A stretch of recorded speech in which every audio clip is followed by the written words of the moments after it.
ভারতের সঙ্গে যেসব বিষয়ে বাংলাদেশ বঞ্চিত হয়েছে সেসব বিষয়ে কোনো ছাড় দেওয়া হবে না বলে জানিয়েছে বর্ডার গার্ড বাংলাদেশের মহাপরিচালক মেজর জেনারেল মোহাম্মদ আশরাফুজ্জামান সিদ্দিকী। সীমান্ত হত্যা এই বৈঠকের মূল আলোচ্য বিষয় হবে বলেও জানান তিনি। আজ বুধবার সচিবালয়ে স্বরাষ্ট্র মন্ত্রণালয় সভাকক্ষে বিজিবি বিএসএফ মহাপরিচালক পর্যায়ে সীমান্ত সম্মেলন সংক্রান্ত এক সংবাদ সম্মেলনে এসব কথা বলেন বিজিবি ডিজি। তিনি বলেন, ভারতের সঙ্গে যে বিষয়গুলো নিয়ে আমরা মনে করেছি যে আমরা বঞ্চিত হয়েছি সেই বিষয়গুলোতে আমরা কোনো ছাড় দেব না। পররাষ্ট্র মন্ত্রণালয়কে বলেছি ভারতের সঙ্গে অসম চুক্তিগুলো নিয়ে কাজ করতে। এটা ডিপ্লোম্যাটিক চ্যানেলে সমাধান করা হবে। আমাদের পক্ষ থেকে কোনো ছাড় দেওয়া হবে না। যেগুলোতে আমরা মনে করছি যে আমরা বঞ্চিত হয়েছি সেই বিষয়গুলো আমরা কোনো ছাড় দেব না, বলেন আশরাফুজ্জামান সিদ্দিকী।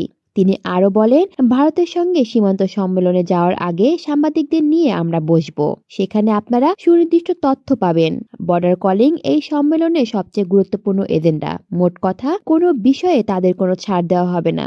আগামী মাসে ভারতের রাজধানী নয়াদিল্লিতে বর্ডার গার্ড বাংলাদেশ ও ভারতীয় সীমান্তরক্ষী বাহিনী মহাপরিচালক পর্যায়ে সীমান্ত সম্মেলন অনুষ্ঠিত হবে। কলি শিকদার, বাংলা নিউজ নেটওয়ার্ক।